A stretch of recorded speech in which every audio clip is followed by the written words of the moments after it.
ইলাহা ইল্লাল্লাহ আল্লাহু আকবার মুহাম্মদ রাসূলুল্লাহ ইয়া হাবিবাল্লাহ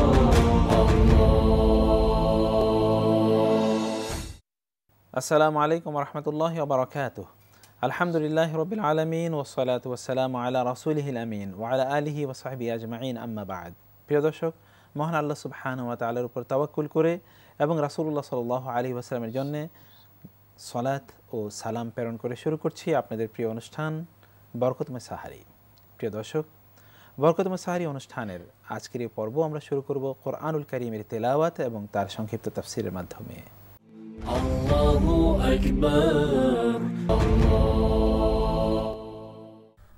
أعوذ بالله من الشيطان الرجيم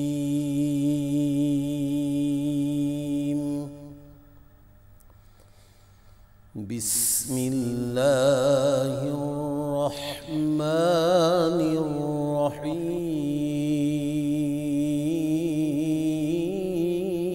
الرحيم وعباد الرحمن الذين يمشون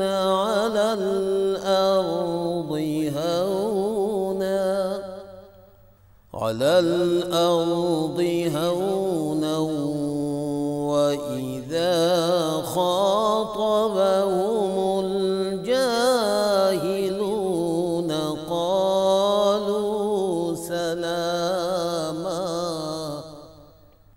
والذين يبيتون لربهم سجدا وقياما والذين يقولون ربنا اصرف عنا عذاب جهنم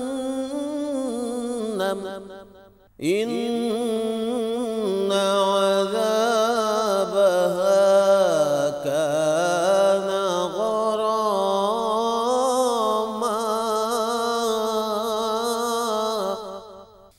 والذين يقولون ربنا اصرف عنا عذاب جهنم إن عذابها كان غراما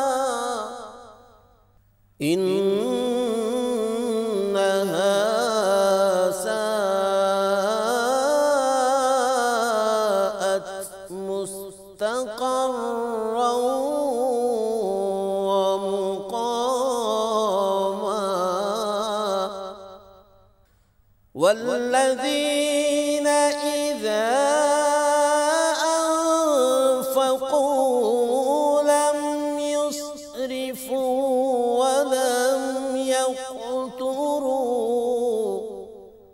ولم يقتروا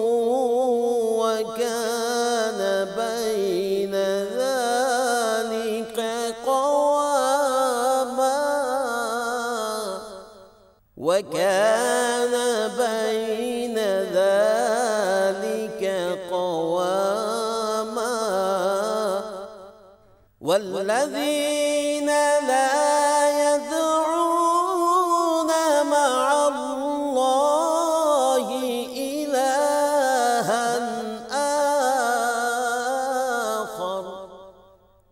إلها آخر ولا يقتلون النفس التي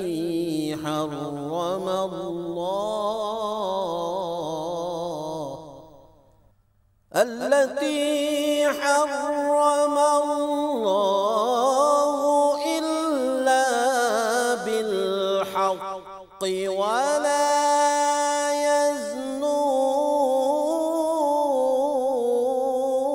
يزنون حرم الله إلا بالحق ولا يزنون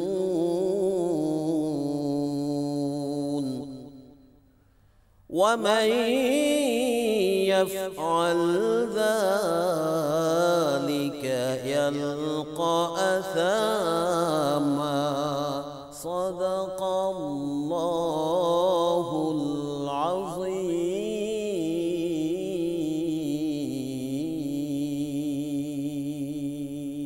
الله أكبر. আসসালামু আলাইকুম রহমতুল্লাহি ওবারাকাতুহ। প্রিয় দর্শক, আমরা সূরা আল ফুরকানের ৬৩ থেকে ৬৮ নম্বর আয়াত পর্যন্ত আমরা অত্যন্ত সুললিত সুন্দর তেলাওয়াত শুনলাম। আসুন প্রথমে আমরা এর সরল বঙ্গানুবাদ জেনে নেই। মহান রব্বুল আলামিন এই আয়াতগুলোতে ইরশাদ করছেন, রহমানের বান্দা তারাই যারা পৃথিবীতে বিনয়ের সাথে চলাফেরা করে এবং তাদেরকে যখন অজ্ঞ ও জাহেল ব্যক্তিরা সম্বোধন করে তখন তারা বলে সালাম। আর তারা রাত্রি অতিবাহিত করে তাদের রবের উদ্দেশ্যে সিজদাবনত হয়ে এবং দাঁড়িয়ে। আর তারা বলে, হে আমাদের রব, আমাদের হতে জাহান্নামের শাস্তি দূর করো, এর শাস্তি তো নিশ্চিত ধ্বংস ও বিনাশ। নিশ্চয়ই জাহান্নাম অস্থায়ী ও স্থায়ী আবাস হিসাবে অত্যন্ত নিকৃষ্ট। আর যখন তারা ব্যয় করে তখন তারা অপব্যয়ও করে না এবং কার্পণ্যও করে না, বরং তারা আছে এই উভয় অবস্থানের মধ্যম পন্থায়, এই উভয় অবস্থানের মধ্যে একটা মধ্যম পন্থায়। আর তারা আল্লাহর সাথে অন্য কোনো উপাস্যকে আহ্বান করে না, ডাকে না। আল্লাহ যাকে হত্যা করতে নিষেধ করেছেন যথার্থ শরঈ কোনো অথরাইজড কারণ ছাড়া তারা তাকে হত্যা করে না এবং এরা ব্যভিচার ও জিনাও করে না। আর যে ব্যক্তি এই কাজগুলো, এই খারাপ কাজগুলো করে সে শাস্তি ভোগ করবে। এ হচ্ছে এই আয়াতগুলোর সরল বঙ্গানুবাদ। আমরা একটা একটা করে আপনাদের সামনে, প্রিয় দর্শক, সংক্ষিপ্ত ব্যাখ্যা পেশ করব।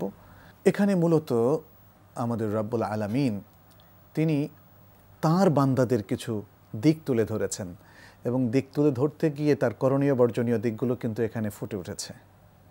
কারণ সে কিভাবে চলাফেরা করে আর কিভাবে করে না, সে রাত কিভাবে কাটায় এবং তার অন্যান্য আচরণ কীরকম, সেটা হোক অর্থনৈতিক আচরণ কিংবা অন্যান্য ক্ষেত্রে খুব চমৎকারভাবে এখানে উঠে এসেছে।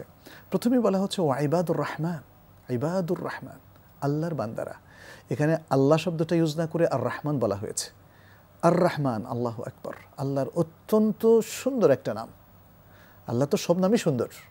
ওয়ালিল্লাহিল আসমাউল হুসনা, আল কোরআন আল্লাহ তাআলা বলেছেন আল্লাহর রয়েছে সুন্দর সুন্দর নাম, ফাদউহু বিহা, সে নামে তোমরা তাকে ডাকো। আল্লাহর সব নামই সুন্দর। তবে কিছু কিছু নাম আছে আমাদের কাছে অনেক বেশি ভালো লাগে। যখন ইয়া রহমান, ইয়া আরহামার রাহিমিন, এই নামে আমরা ডাকি আমাদের মনটা ভরে যায়। ভরে যায় এই জন্যে মনে হচ্ছে যে আল্লাহ রহমত বুঝে এখনই পড়া শুরু হলো, এবং সত্যিই তো পড়ছি। আমরা তো কোনো একটা মোমেন্ট, কোনো একটা মুহূর্ত আল্লাহর রহমত থেকে দূরে নই। যতক্ষণ পর্যন্ত মানুষ, আমাদের প্রত্যেকটা ব্যক্তি, নর এবং নারী পৃথিবীতে থাকে, প্রত্যেকটা মুহূর্তে আমরা আল্লাহর রহমত কিন্তু কনজিউম করছি, আল্লাহর রহমত অ্যাভেইল করছি, অর্জন করছি।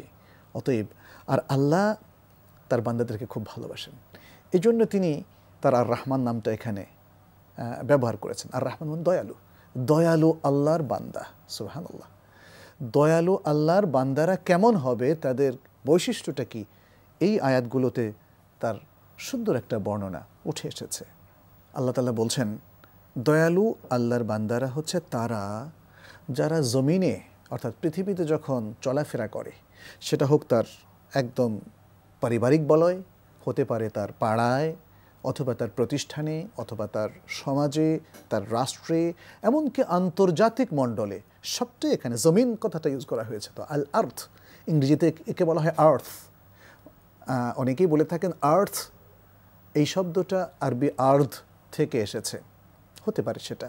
তাহলে আর্ধ বলতে তো শুধু একটা ছোট্ট বলয়কে বোঝানো হয়নি, পুরো জমিনকে, এই পুরো পৃথিবীটাকে বোঝানো হচ্ছে। তাহলে তারা যখন পৃথিবীর যে কোনো প্রান্তে, যে কোনো অবস্থায়, যে কোনো ক্ষেত্রে তারা চলাফেরা করে, বিনয় হয় তাদের সাথী, অত্যন্ত বিনয়ী। তাহলে মুসলিমকে দেখেই, আল্লাহর বান্দাকে দেখে যে কেউ বলবে যে আহা, এর চাইতে বিনয় তো কোনো বান্দা হয় না, সুবহানাল্লাহ। কিন্তু প্রশ্ন হচ্ছে সেই বিনয় কোথায় গেল আজকে আমাদের?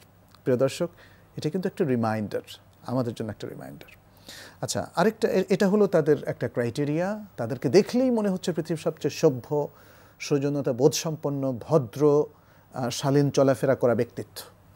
মুসলমানদের ব্যক্তিত্বের এখানে একটা পরিচয় তুলে ধরা হচ্ছে। আর আরেকটা বিষয় হচ্ছে কি, আমরা তো চলাফেরা করতে গিয়ে অনেক ধরনের লোকের সাথে ইন্টারাক্ট করি, হ্যাঁ, তাদের সাথে আমাদের দেখা সাক্ষাৎ হয়। অনেক লোক দেখি যে তাদের চলাফেরার মধ্যে যথেষ্ট ইগনোরেন্স আছে, আচার আচরণে রুক্ষতা আছে, উল্টাপাল্টা কথাবার্তা বলে। তাহলে একজন ভদ্র শালীন ব্যক্তি, রহমানের বান্দা যার কথা বলা হলো, তার কী ক্রাইটেরিয়া হবে? যখন এরকম আজে বাজে লোক, যাদের কোনো সৌজন্যতা বোধ নেই, যাদের রুচি নাই, যাদের যাদের যাদের হয়তো এক ধরনের মানে কথাবার্তার মধ্যে রুক্ষতা আছে, এরা যখন তাদেরকে সম্বোধন করে কোনো কথা বলবে, যেচে লাগতে যাবে, একটা কটু বাক্য বলবে, গালিগালাজ করবে, তারা কি বলবে? কালু সালাম, সালাম, সালাম, আপনাকে সালাম, এতটুকু বলে তারা কেটে পড়বে। তারা কিন্তু তর্ক চালাবে না, তারা কিন্তু রিয়্যাক্ট করবে না, তারা আজে বাজে কথা বলবে। এটা খুব প্রোঅ্যাক্টিভ একটা অ্যাপ্রোচ এটাও, যে খারাপ লোকদের সাথে কিভাবে সুন্দর করে আচরণ করতে হয়। যেমন একজন কবি তো বলেছিলেন যে কুকুরের কাজ কুকুরে করেছে, কুকুর যদি কামড় দেয় তাহলে কি আমরাও কি তাকে কামড় দেবো? না, খারাপ লোকরা আমাকে মন্দ বলতে পারে, আমাকে খারাপ আচরণ করতে পারে, কিন্তু আমরা সেটা করব না, সেটাই এখানে তুলে ধরা হচ্ছে। পরের আয়াতে এই রহমানের বান্দাদের আরেকটা চমৎকার স্বভাব তুলে ধরা হয়েছে। আল্লাহ বলছেন যে তারা রাত্রে সেজদারত এবং সালাতে দাঁড়িয়ে আল্লাহর ইবাদত করে। তাহলে এটাও একটা দেখার বিষয়। সমাজের সবচেয়ে সৎ মানুষগুলো দেখবেন যে আল্লাহর সাথে তাদের একটা বিশাল রিলেশন আছে এবং সে সেটা মানুষের সামনে প্রকাশ করতে চায় না। আমি যদি আমার ব্যক্তিগত বিশ্লেষণ করি প্রিয় দর্শক, তাহলে দেখবেন যে আসলে রাতের সালাতের কোনো স্বভাব কি আমার মধ্যে আছে? আপনি যদি বিনয়ী হতে চান, আপনি যদি সমাজের কোনো সভ্য হতে চান, তাহলে আল্লাহর সাথে রিলেশন আপনাকে বিল্ড আপ করতেই হবে। তা না হলে দেখবেন যে আপনি স্বার্থপর হয়ে যাবেন। আপনি নিজের পরিবারের মধ্যেও দেখবেন যে কেমন যেন স্বার্থপর হয়ে গেছে, আলগা আলগা হয়ে গেছে, আইসোলেটেড হয়ে গেছে। কারণ আপনি আপনার রবের সাথে সম্পর্ক যদি ভালো করে মেনটেন না করেন এই রাতের সালাত আদায়ের মধ্য দিয়ে, তাহলে রবের যে বান্দা, অন্য বান্দা আছে, তাদের সাথেও কিন্তু আপনার রিলেশন সুন্দর হবে না, এবং এটাই স্বাভাবিক। এই জন্য আজকের মানুষ যারা এই সালাতে নিজেদেরকে অভ্যস্ত করতে পারেনি, আপনি দেখবেন যে তারা অনেক স্বার্থপর হয়ে যাচ্ছে, এবং স্বার্থের সংঘাতে আমরা সবাই ছোট্ট থেকে আরম্ভ করে একদম মানে টপ টু বটম সবাই কিন্তু আমরা লিপ্ত হয়ে গেছি। এ থেকে উঠে আসতে হলে এই একটা সুন্দর স্বভাব আমাদেরকে রপ্ত করতে হবে। এরপরে তাদের আরেকটা দোয়া, যেটা তারা তাদের রবের কাছে করে থাকে, সে দোয়াটা এখানে আল্লাহ তাআলা তুলে দিয়েছেন যে রহমানের বান্দারা এভাবে আল্লাহর কাছে দোয়া করে কি, রব্বানা আসরিফ আন্না আযাবা জাহান্নাম, হে আমাদের রব, হে আমাদের রব, জাহান্নামের আযাব থেকে আমাদেরকে বাঁচাও, জাহান্নামের আযাব আমাদের থেকে প্রতিহত করো, দূরে সরিয়ে দাও।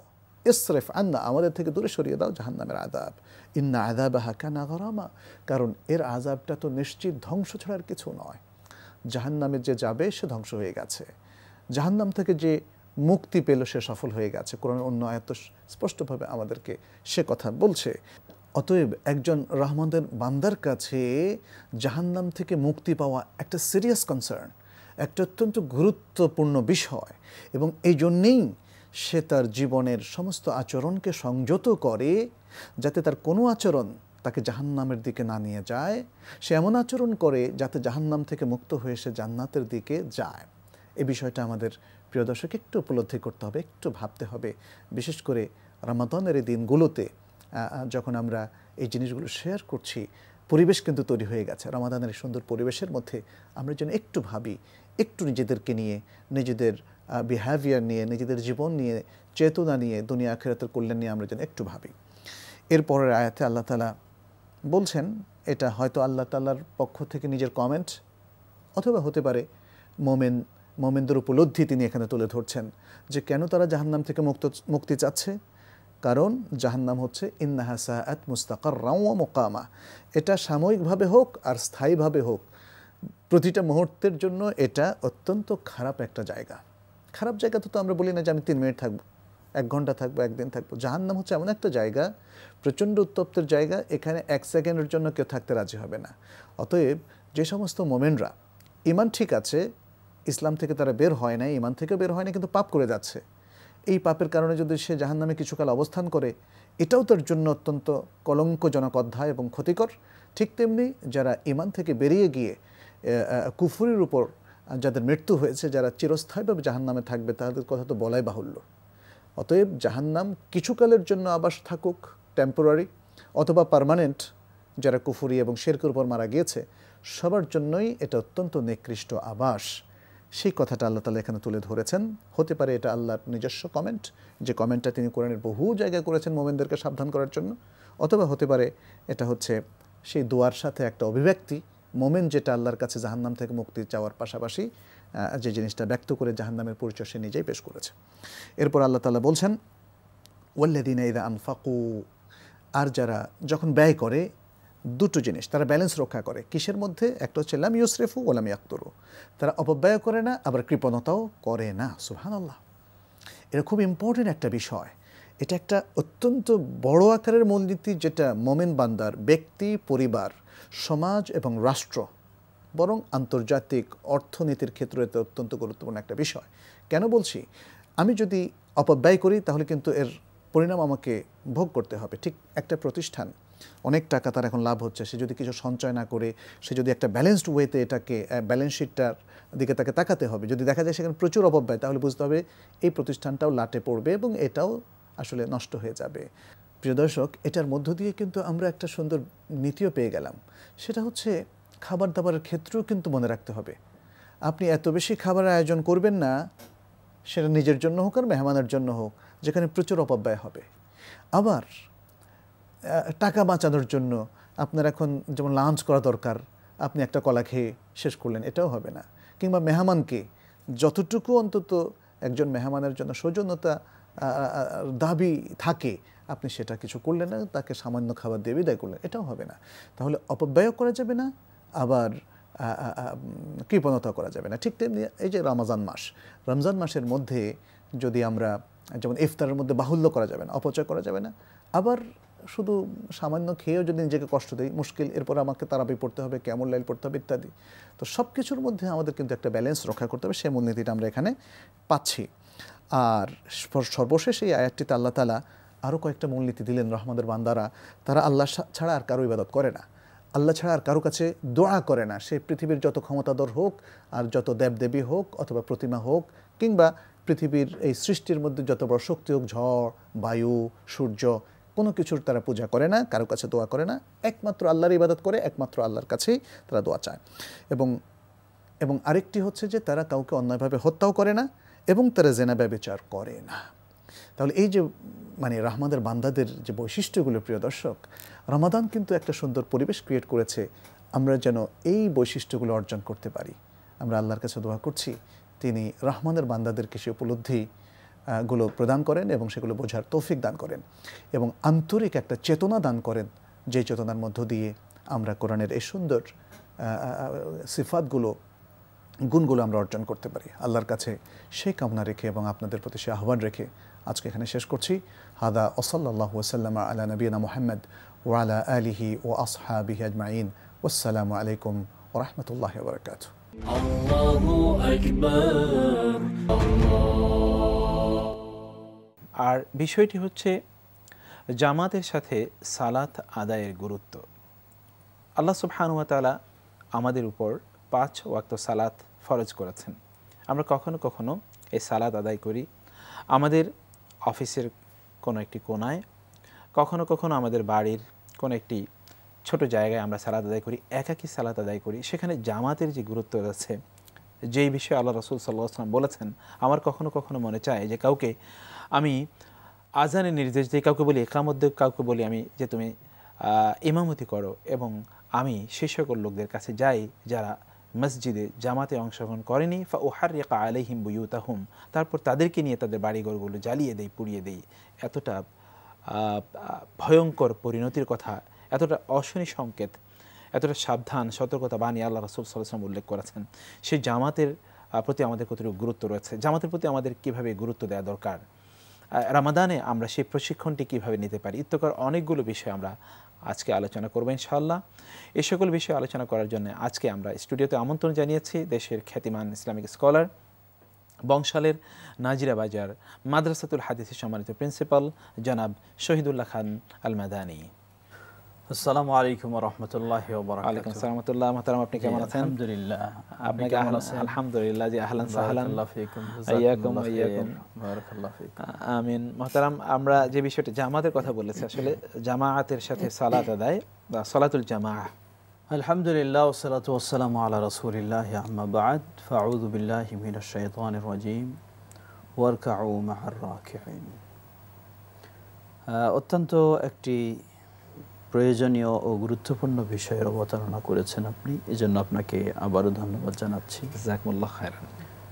আসলে সালাত আমরা জানি ঈমানের পরেই একজন মুসলিম নর ও নারী সবচেয়ে গুরুত্বপূর্ণ তার ইবাদত হচ্ছে সালাত। জি, এ কারণে ইসলামের দ্বিতীয় রোকন স্তম্ভ এটা স্থান দেওয়া হয়েছে।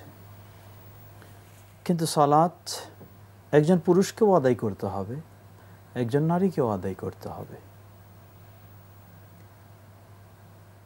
নারীরা হচ্ছে বেশিরভাগ ইসলাম তাদেরকে নির্দেশ দিয়েছে ওয়াকারনা বুয়ুতিকুন্না, ওয়াকারনা ফি বুয়ুতিকুন্না। ওয়াকারনা ফি বুয়ুতিকুন্না। জি নারীদের ব্যস্ততা বাইরে ইসলাম দেয়নি, জি তাদের নিরাপদে শান্তিতে আশ্রয়স্থল হিসাবে বাড়ি ঘরেই তাদের জন্য ইসলাম নির্ধারণ করেছে। জি প্রয়োজনে তারা বাইরে আসবে, জি কিন্তু সাধারণত তাদের সর্বাবস্থায় অবস্থানের স্থানই হলো বাড়ি।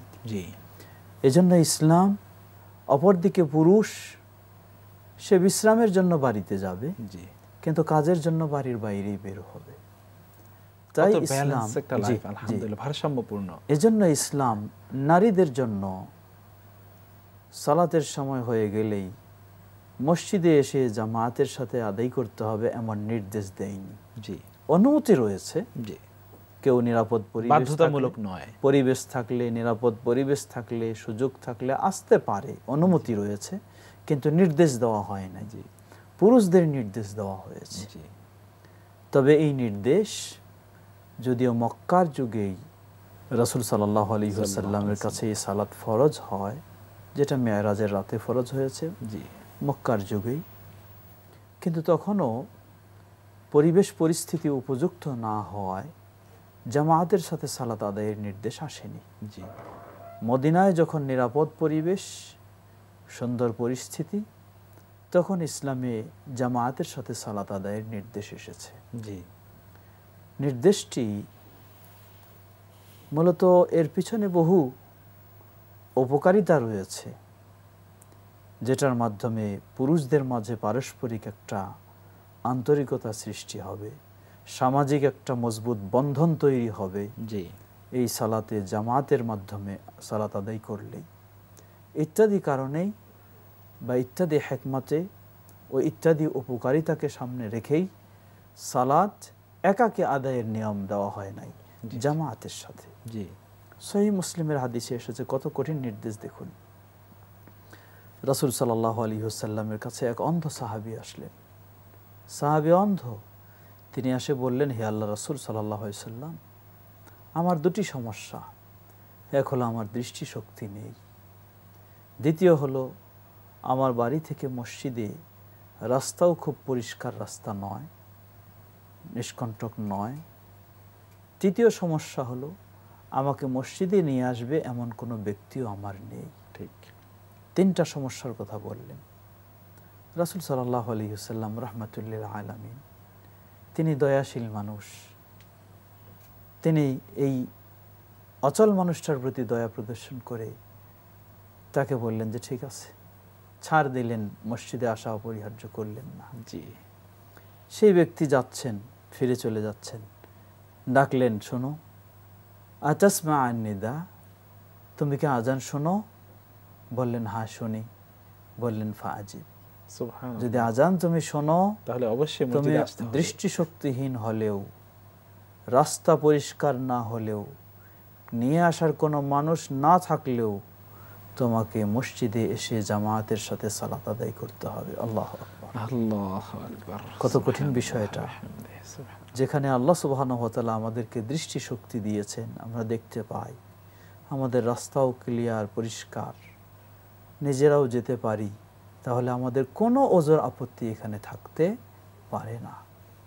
এই হাদিসগুলি আপনি আরেকটি হাদিসও স্মরণ করেছেন যে রাসূল সাল্লাল্লাহু আলাইহি ওয়াসাল্লাম যারা জামাতে আসে না, বাড়িতেই থাকে, তাদের বাড়িঘর পর্যন্ত জ্বালিয়ে দেওয়ার ইচ্ছা পোষণ করেছেন।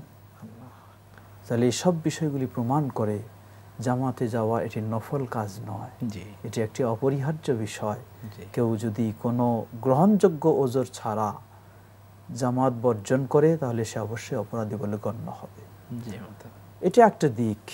দ্বিতীয় দিক, ইসলাম যেমনইভাবে নির্দেশ দিয়েছে তেমনইভাবে উৎসাহ কিভাবে সৃষ্টি করেছে দেখুন। আপনি ধরে নেন জোহরের সালাত আদায় করতেছেন, আপনার অফিসে বা আপনার বাড়িতে একা একা আদায় করলেন। যদি এই সালাত কষ্ট করে একটু সময় বের করে মসজিদে গিয়ে আদায় করেন, এটা তো নির্দেশ যেতে হচ্ছে, কিন্তু উৎসাহ ইসলাম কিভাবে দিয়েছে। আল্লাহ রাসূল সাল্লাল্লাহু আলাইহি ওয়াসাল্লাম বলেন যে এই একক ব্যক্তির সালাত জামাতের সাথে আদায় করলে সে 27 গুণ বেশি সওয়াব লাভ করবে। মানে আপনি একাই একবার, দুইবার, তিনবার করে 27 বার আদায় করে যে সওয়াব লাভ করবেন, তার চেয়েও বেশি আল্লাহ সুবহানাহু ওয়া তাআলা আপনাকে সওয়াব দেবেন যদি জামাতের সাথে এই সালাত আদায় করতে পারেন। আল্লাহু আকবার, আলহামদুলিল্লাহ। শুধু এটা হলো সাধারণ 5 ওয়াক্তেরই কথা। আবার ফজর এবং এশা এই দুই সালাত সাধারণত একটু বেশি মানুষের অলসতা আসে, কষ্টকর বেশি।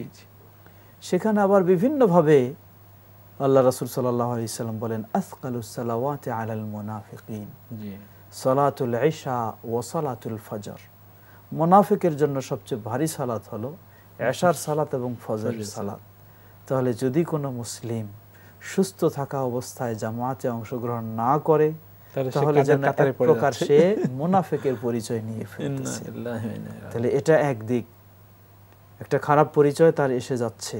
মুনাফিক মানে সে অপরাধী, শাস্তির প্রস্তুত তার জন্য। দ্বিতীয়, জামাতে অংশগ্রহণ করলে 27 গুণ সওয়াব পাবে। আবার এই যে মসজিদে যাওয়ার সময় যে তার গুনাহ খাতা মাফ এই আবার তৃতীয় 27 গুণ তো সওয়াব পাবে। তৃতীয়, এই যত কদম সে, বিশেষ করে যেটি সহিহ হাদিসে এসেছে, নিজের বাড়িতে আমরা কিন্তু অনেক সময় মসজিদে গিয়ে ওযু করার জন্য ভিড় করে থাকি, এটা ঠিক নয়। এর অর্থ এই নয় যে মসজিদে ওযু করা জায়েজ নাই, তা নয়, করতে পারে প্রয়োজনে, যার সুযোগ হয়নি। তবে আপনি যদি নিজের অফিসে, নিজের বাসায় ওযু করে মসজিদে যেতে পারেন সালাতের উদ্দেশ্যে, তাহলে যত পা ফেলবেন আপনি, প্রতি কদমে আপনি সওয়াব লাভ করবেন, প্রতি কদমে আপনার অপরাধ মোচন হবে এবং একটি মর্যাদা বৃদ্ধি হবে। সুবহানাল্লাহ। 3টি করে এক এক কদমে আপনি 3টি প্রতিদান পাচ্ছেন। সওয়াব লাভ করবেন একটি, গুনাহ মাফ হবে একটি, মর্যাদা বৃদ্ধি হবে একটি। এজন্য উচিত আমাদের বেশি বেশি নিজের বাসা বা অফিস থেকে ওযু করে মসজিদে যাওয়া, কাসরাতুল খুতা ইলাল মাসাজিদ, এবং যত যাব এটাও একটি বিশাল ফজিলতের দিক। চতুর্থ, আমরা বলছিলাম যে বিশেষ করে এশা এবং ফজরের জন্য সহিহ মুসলিমের হাদিস, আল্লাহ রাসূল সাল্লাল্লাহু আলাইহি ওয়াসাল্লাম বলেন, কোন ব্যক্তি যদি মান সাল্লা সালাতুল ইশা বিল জামাআতি, এশার সালাত যদি জামাতের সাথে আদায় করে, কাআন্নামা কামা নিসফাল লাইল, তাহলে অর্ধ রাত কেউ যদি তাহাজ্জুদ পড়ে যে সওয়াব লাভ করবে, এই জামাতের সাথে এশার সালাত আদায় করলে সেই সমান সওয়াব আল্লাহ তাকে দান করবেন। এক হলো জামাতে যাওয়ার নির্দেশ। দ্বিতীয়, এশার সালাত যদি গরিমসি করে তাহলে মুনাফিকের পরিচয়। তৃতীয়, এই নির্দেশ লঙ্ঘনের জন্য অপরাধী হবে। চতুর্থ, জামাতে পড়ার কারণে 27 গুণ সওয়াব লাভ করবে। পঞ্চম, জামাতে অংশগ্রহণ করার কারণে প্রতি কদমে তার যে সওয়াব, মর্যাদা ইত্যাদি হবে। ষষ্ঠ, সে অর্ধ রাত পর্যন্ত তাহাজ্জুদের সমান, আপনি আশা পড়ে এসে ঘুমাবেন জামাতের সাথে পড়ে এসে, অথচ ইবাদত হতে থাকে, অথচ আপনি একজন তাহাজ্জুদ পড়তেছে তার সমান, অর্ধ রাত সমান পড়লে সে সওয়াব আপনাকে দিবেন। ঠিক একই ভাবে ফজরের সালাতের কথাও এটা আল্লাহ রাসূল সাল্লাল্লাহু আলাইহি ওয়াসাল্লাম বলেন, বাকি অর্ধ রাত কেউ যদি ফজরের সালাত জামাতের সাথে আদায় করতে পারে তাহলে তো পুরো রাত দাঁড়িয়ে থাকার সমান সওয়াব আল্লাহ দিবেন। সুবহানাল্লাহ। মানে একজন ব্যক্তি যিনি জামাতে ইশা এবং ফজর সালাত আদায় করেন, তার ঘুমটাও তো ইবাদত, পুরোটাই ইবাদত হয়ে গেল। এখানে মুহতারাম আরেকটা বিষয় স্মরণ করে দিতে চাই, রমাদান মাস যে আসলে একটা প্রশিক্ষণের মাস, একটা ঈমান নবায়নের মাস, ঈমানটাকে বৃদ্ধি করার মাস, যার প্রমাণ হলো বাস্তব যেই মানুষ 5 ওয়াক্ত সালাতে আদায় করে না, জি সেই মানুষ এখন রমাদান মাসে শুধু সালাত নয়, জামাতের সাথে সালাত আদায় করে। জি শুধু জামাতের সাথে নয়, যেই 2 সালাতের ক্ষেত্রে বেশি দুর্বলতার কথা বলা হয়েছে এবং কঠিন, ওই 2 সালাত তার ছুটে না, একেবারেই না, এশা ছুটে না, ফজর ছুটে না। তো সুবহানাল্লাহ। এটা যেন রমাদানের একটি বিশেষ গুরুত্ব, বিশেষ একটি মর্যাদা, যে রমাদান এইভাবে প্রশিক্ষণ দেয়। এই জন্য আবার আমরা স্মরণ করে দিতে চাই, আপনি কি শুধু রমাদানেই ভালো হতে চান, নামাজি হতে চান? রব্বানি না চলে রমাদানি। গেলে, জি জি, রমাদান চলে গেলে আপনি সালাত ছেড়ে দিবেন, জি আপনি জামাতের গুরুত্ব দিবেন না। আসলে একজন মানুষ যদি একটু ভাবে, একটু চিন্তা করে, তাহলে জামাতে যাওয়া তার জন্য সহজ। আরেকটি বিষয়, আমরা একেবারে শেষের দিকে চলে এসেছি। আপনি যদিও ভূমিকাতে বলেছেন যে পুরুষদের জন্যই জামাতে অংশগ্রহণের নির্দেশ রয়েছে, কিন্তু আমরা তো রাসূলের যুগে সাল্লাল্লাহু আলাইহি ওয়াসাল্লাম, সেখানে রাসূলের স্ত্রীগণ এবং সাহাবায়ে কেরাম রাদিয়াল্লাহু তাআলা আনহুম, তাদের স্ত্রীগণদেরকে রাদিয়াল্লাহু তাআলা আনহুন্না, তাদের কিন্তু আমরা জামাতে অংশগ্রহণ করতে দেখি, বুখারীর হাদিসে রয়েছে। তাদেরকে জুমার সালাতে অংশগ্রহণ করতে দেখি, তাদেরকে ঈদের সালাতে অংশগ্রহণ করতে দেখি। কিন্তু আমাদের এই সমাজে সেই সুযোগই তো নেই। একটি হচ্ছে তাদের জন্য নির্দেশ নয় বিষয়টি, কিন্তু তাদের জন্য তো এই সুযোগ থাকা উচিত। আর আরেকটি বিষয় আমি একটু বলতে চাই যে, যেমন জুমার সালাতের কথা বলছি, মাসে নয়, প্রতি সপ্তাহে আমরা এত চমৎকার একটি এনভায়রনমেন্ট, যেখানে 30, 40, 50 মিনিট একজন ইমাম সাহেব বা খতিব সাহেব, তিনি অত্যন্ত গুরুত্বপূর্ণ বিষয় তিনি খুতবা দেবেন। একজন ব্যক্তি যদি বছরে 52-53টি লেকচার শোনে, ইসলামিক লেকচার, তাহলে কিন্তু তার অন্তত জ্ঞানের, দিনের জ্ঞানের একটা পরিপূর্ণতা তার মধ্যে আসার সুযোগ আছে। নারীদেরকে তো দিনের কথা আরো বেশি শোনানো কথা উচিত, তাই না? ধন্যবাদ মুহতারাম, আপনি অত্যন্ত একটি চমৎকার বিষয় করেছেন। আসলে ইসলাম, আজকে যারা ইসলাম বিদ্বেষী মহল, তারা অনেক সময় আপত্তি তোলে যে ইসলামে নারীদেরকে অধিকার যথাযথ দেওয়া হয় নাই। আমরা বলবো এটা তারা ইসলাম বিদ্বেষী এবং ইসলাম বোঝে না, জানে না, যার কারণে এই কথা বলে। কিন্তু একটা বিষয় বাস্তব স্বীকার করতে হয়, আজকে কিছু আলেম ওলামাগণও নারীদের ইসলামে যে অধিকার আছে সেটা দিতে চায় না। ঠিক। আল্লাহ রাসূল সাল্লাল্লাহু আলাইহি ওয়াসাল্লামের যুগে নারীদের সুযোগ ছিল জুমায় অংশগ্রহণ করা, 5 ওয়াক্ত সালাতে অংশগ্রহণ করা। সেই যুগ থেকে আজও পর্যন্ত রাসূল সাল্লাল্লাহু আলাইহি ওয়াসাল্লামের মসজিদে সেই সুযোগ এখনো আছে। আজকে ধরে নেন আপনি বের হলেন দিনের বেলা, আপনার জরুরি কোনো কাজে, বা হাসপাতালে গেলেন আপনার মাকে নিয়ে বা আপনার ওয়াইফকে নিয়ে, আজান হলো, আপনি মসজিদে গিয়ে সালাত আদায় করতে পারেন।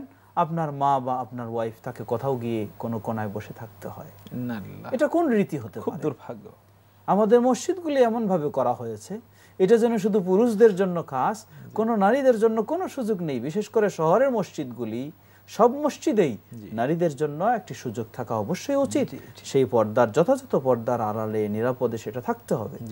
কারণ নারীদেরকেও তো প্রয়োজনে হাসপাতালে যেতে হয়, প্রয়োজনে জরুরি বিভিন্ন জায়গা জমি রেজিস্ট্রেশন ইত্যাদি কাজেও তাকে যেতে হয়। শুধুমাত্র মসজিদে তারা যাওয়ার, যেখানে ইসলামী প্রয়োজনে যাওয়ার অনুমতি রয়েছে, তাহলে কেন তার অধিকার মসজিদে আল্লাহর রাসূল সাল্লাল্লাহু আলাইহি ওয়াসাল্লাম দিয়েছেন, আজকে কিছু আলেম সমাজ সেই অধিকার থেকে নারীদেরকে বঞ্চিত করছে? এটি নিশ্চয়ই তাকে, এক হলো বাইরে বের হলে তাকে সালাত আদায় করার অধিকার দেওয়া হচ্ছে না, দ্বিতীয় মসজিদে গিয়ে বিশেষ করে যেটি বললেন, বছরে 52টি জুমায় 52টি মূল্যবান খুতবা, যেটা একটা সাপ্তাহিক গাইড, দিক নির্দেশনা, এটা থেকে আজকে মুসলিম নারীরা বঞ্চিত হচ্ছে, যার ফলে ইসলাম সম্পর্কে অনেকটা জানা ও শেখা থেকে তারা দূরে সরে যাচ্ছে। মায়েরা যদি ইসলাম ভালো না জানে, তাহলে সন্তানরা কোত্থেকে জানবে? সন্তানদের মাঝে তো আরো বেশি গ্যাপ তৈরি হবে। কারণ মা, সন্তানের সবচেয়ে কাছের হলো মা, বাবা নয়। বাবা তো বাইরে দূরেই আছে, সবচেয়ে বেশি সময় তো মায়ের কাছে, সবচেয়ে বেশি মায়ের কাছ থেকে শিক্ষা নেবে, মায়ের কাছ থেকে। এজন্য মাকে, এজন্য কোন এক কবি বলতেছেন, আল উম্মু মাদ্রাসাতুন ইযা আ'দাতাহা, মা হলো একটা পাঠশালা, যখন আপনি মাকে সেভাবে গড়বেন। ইব্রাহিম শাওকি বলেছেন। জি। তো এখন মাকে যদি আপনি কিছু শিখার সুযোগ দিলেন না, কিছু জানার সুযোগ দিলেন না, এই মসজিদের খুতবার এই গুরুত্বপূর্ণ উপদেশ কি শুধু পুরুষদের জন্য? রাসূল সাল্লাল্লাহু আলাইহি ওয়াসাল্লামের এই গুরুত্বপূর্ণ খুতবা ছিল পুরুষদের জন্য, ছিল মহিলা সাহাবীদের জন্য। খোলাফায়ে রাশিদিন, আবু বকর রাদিয়াল্লাহু আনহু, ওমর রাদিয়াল্লাহু আনহু, ওসমান রাদিয়াল্লাহু আনহু, আলী রাদিয়াল্লাহু আনহু, তাদের এই গুরুত্বপূর্ণ খুতবাও ছিল পুরুষদের জন্য, ছিল নারীদের জন্য। মোহতারাম, এই যে যারা কিন্তু আপনি বলছেন যে মসজিদে নারীদেরকে আসতে দেননি, তারা কিন্তু ওই ঘটনাটি বারবারই বলেন যে ওমর রাদিয়াল্লাহু তাআলা আনহুর সময় একজন নারী মসজিদে দাঁড়িয়ে বললে যে আপনাকে কে অধিকার দিয়েছে মহারানা কে সংকুচিত করার জন্য, এই কথা কিন্তু তারা বলেন। তাহলে আবার তারা বাধা দেন কি? জি জি জি, আবার বলে যে ওমর রাদিয়াল্লাহু আনহুর সময় বা তিনি এটাকে আপত্তি জানিয়েছেন, অথচ সেই ঘটনাই প্রমাণ করে যে ওমর রাদিয়াল্লাহু আনহুর সামনে কিভাবে উপস্থিত হবে যদি মসজিদে আসার সুযোগটা না থাকে। লা তামনাউ ইমা আল্লাহি মাসাজিদ, তোমরা নারীদেরকে, আল্লাহর বান্দীদেরকে মসজিদে যেতে কখনো বাধা দিও না। এই বাধা যদি কেউ দিয়ে থাকে তাহলে অপরাধ করবে, এটা গুনাহের কাজ হয়ে যাবে। তো মুহতারাম, জাযাকুমুল্লাহু খায়রান, বারাকাল্লাহু ফিকুম। আমরা অনেকগুলো বিষয় আলোচনা করেছি, আলহামদুলিল্লাহ। আল্লাহ আপনাকে সর্বোত্তম জাযা দান করুন। আমিন আমিন। আল্লাহ আপনাদেরকেও এবং কর্তৃপক্ষ যারা এই সুন্দর আয়োজন করেছেন, আল্লাহ সবাইকে জাযায়ে খায়র দান করুন। আমিন আমিন ওয়া ইয়াকুম। প্রিয় দর্শক, আমরা শেষ করব। অত্যন্ত গুরুত্বপূর্ণ কিছু বিষয় আমরা শুনলাম, জানলাম। জামাতের গুরুত্ব আমরা বুঝেছি, আমরা জেনেছি যে জামাতে যদি সালাত আদায় না করি তাহলে সেখানে নেফাকের একটি এলিমেন্ট আমাদের মধ্যে ঢুকে যাওয়ার সম্ভাবনা আছে। জামাতে সালাত আদায় করা এটি পুরুষদের জন্য নির্দেশ, নারীদের জন্য অপশনাল। স্টিল নারীদেরকে মসজিদে যাওয়ার জন্য একটি অবারিত সুযোগ আমাদের করে দেওয়া দরকার, কারণ তাদেরকে যদি আমরা শিক্ষিতা হিসেবে গড়ে তুলি তাহলে আমরা একটি সুশিক্ষিত জাতি তৈরি করতে পারবো। আমরা যদি একটি দিনই জাতি চাই, সমাজ চাই, তাহলে নারীদেরকে দিন শেখার যে যতগুলো প্ল্যাটফর্ম আছে, যতগুলো সুযোগ আছে, এগুলোতে তাদেরকে আসার সুযোগ করে দিতে হবে। প্রিয় দর্শক, আমরা আজকের আয়োজন শেষ করার পূর্বে বরাবরের মতো আপনাদের জন্য রয়েছে একটি ইসলামিক গান। আল্লাহু আকবার, আল্লাহকে যে পাইতে চায়, হযরতকে ভালোবেসে, আল্লাহকে যে পাইতে চায়, হযরতকে ভালোবেসে, আরশ কুরসি লৌহে কালাম, আরশ কুরসি লৌহে কালাম, না চাইতে পেয়েছে সে, হযরতকে ভালোবেসে, আল্লাহকে যে পাইতে চায়, হযরতকে ভালোবেসে। রাসূল নামে রশি ধরে যেতে হবে খোদার ঘরে, রাসূল নামে রশি ধরে যেতে হবে খোদার ঘরে, নদী তরঙ্গে যে পড়েছে ভাই, নদী তরঙ্গে যে পড়েছে ভাই, দরিয়াতে সে আপনি মেশে, হযরতকে ভালোবেসে, আল্লাহকে যে পাইতে চায়, হযরতকে ভালোবেসে। তর্ক করে দুঃখ ছাড়া কি পেয়েছিস, অবিশ্বাসী কি পাওয়া যায়, দেখ না বারে হযরতে মোর ভালোবাসি। এই দুনিয়ায় দিবারাতি ঈদ হবে তোর নিত্য সাথী, এই দুনিয়ায় দিবারাতি ঈদ হবে তোর নিত্য সাথী, তুই যা চাস তা পাবি হে থা, চাস তা পাবি হে থাই আহমদে কয় যদি হেসে আল্লাহকে যে পাইতে চায় হযরতকে ভালোবেসে আল্লাহকে যে পাইতে চায় হযরতকে ভালোবেসে আরশ কুরসি লাওহে কালাম আরশ কুরসি লাওহে কালাম না চাইতে পেয়েছে সে হযরতকে ভালোবেসে হযরতকে ভালোবেসে আল্লাহকে যে পাইতে চায় আল্লাহকে যে পাইতে চায় হযরতকে ভালোবেসে। দর্শক, আমরা শুনলাম গানটি, এবার বিদায় নেব। স্মরণ করে দিচ্ছি আপনাদেরকে এই অনুষ্ঠান দেখতে হলে আপনারা লগ ইন করুন www.ntvbd.com। প্রিয় দর্শক, আগামীকাল আবার দেখা হবে একই সময় একই চ্যানেলে। সেই প্রত্যাশায় আল্লাহ হাফিজ ও আখিরু দাওয়ানা আলহামদুলিল্লাহি রাব্বিল আলামিন। ওয়াসসালামু আলাইকুম ওয়া রাহমাতুল্লাহি ওয়া বারাকাতুহু।